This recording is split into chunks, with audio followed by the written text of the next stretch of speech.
So today I'm going to show you what I've been working on the last couple of weeks while I've been working from home. I was given 5 of these Macintosh Classic and Macintosh SE cases with bad boards from a guy I know. So I decided to put a Raspberry Pi into this one. So I started off by finding a 9-inch TV screen on Amazon that was able to fit perfectly into here. I was able to bend it to kind of fit the curve, so it contours around the top. Corner. So on the rear, we have an Ethernet port, a power port. This button launches a shutdown script for retroPi, so if I want to run the TV off of a AV input without the Pi being running, I can just shut it off. There's AV inputs for running an N64 or Commodore 64 or an Atari through to the TV screen. A SD card reader for different SD cards. I have one with retroPi in there. I have a Raspbian distro and a USB 3.0. So the unit powers on right when you plug it in. So let's plug it in.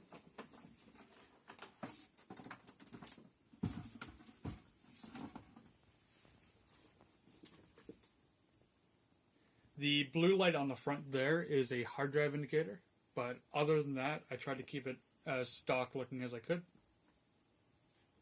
I have it paired with a keyboard and a mouse trackpad for doing Commodore 64 or DOS or any other vintage computing. And then for gaming, I have a Wii U Pro controller paired to it. So this is retroPi. It's running Emulation Station. So I have everything from Atari 2600 to Dreamcast to Sega CD to PlayStation 1 to Macintosh. It's a great little system. It's running a Pi B3B Plus, so it can handle PlayStation 1 emulation perfect. I took a speaker from a Commodore 1702 monitor. It was dead, so now it has a great stereo sound. So let's try to launch a Sega CD game.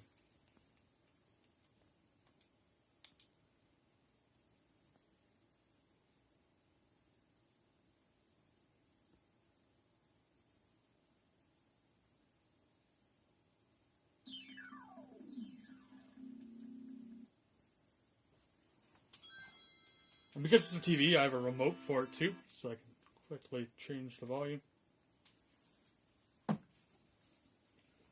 It handles everything up to PlayStation 1 perfectly. N64 is kind of hit and miss with the emulator, but these 90 CD systems are great.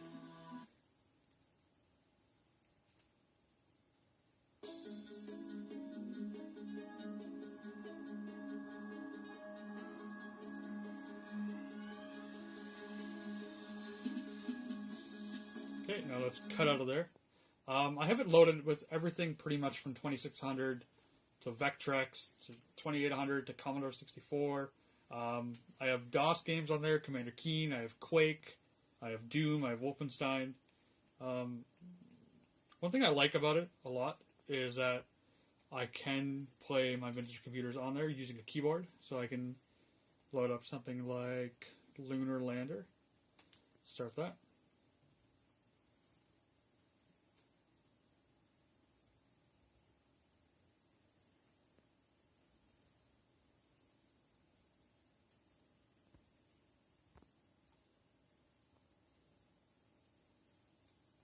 Okay, let's hit the fire button.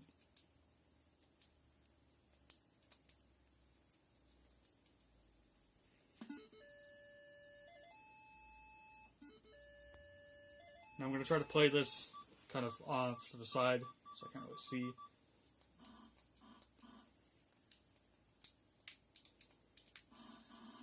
Okay.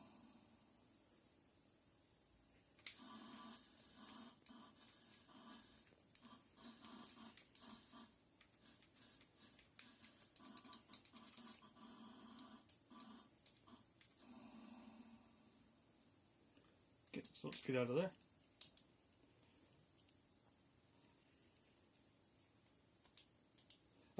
Everything is full screen too, so it's kind of like a 4:3 aspect ratio, so it doesn't look too bad on most items.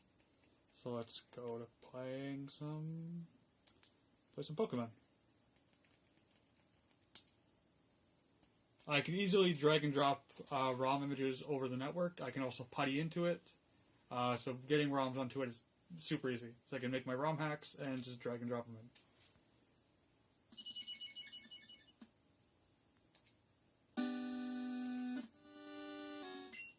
It supports speed up, so I can.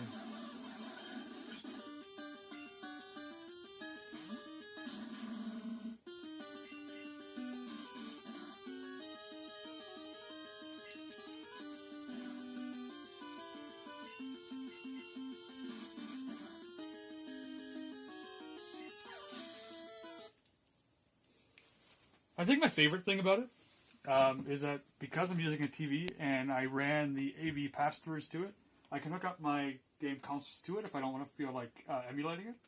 So I have my Atari 800 here. I'm going to plug it right into it. Okay, I'm going to switch the input on the TV to be the AV. Power on my Atari 800. And now I'm running Atari 800. So I can start the game. So I am running on here. Oh, I think my cable is loose. Yeah, my cable is loose. There we go. So I'm running off of here.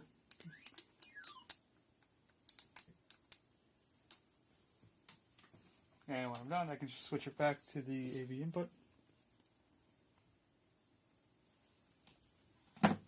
Push a button in the back. It will initiate my shutdown script.